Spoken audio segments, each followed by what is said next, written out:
Today we're going to talk about adding music and audio to your videos.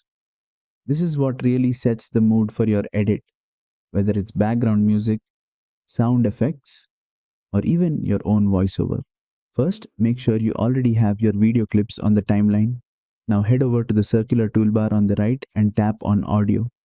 Here you can browse your device's music library, sound effects, or even use some of Kinemaster's built-in tracks.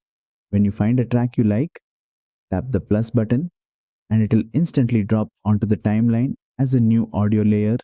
From here, you can treat the audio just like a video clip, trim it, split it, or move it around to perfectly match your visuals. If you tap on the audio layer, you'll get extra controls like volume adjustment, fade in and fade out effects, or looping. This helps balance your background music with dialogue or narration. And that's it. You've just learned how to add music, sound effects, and voiceovers to your project in KineMaster. With the right audio, your videos will instantly feel more engaging and professional. If this tutorial helped, don't forget to like, share, and subscribe for more KineMaster editing tips.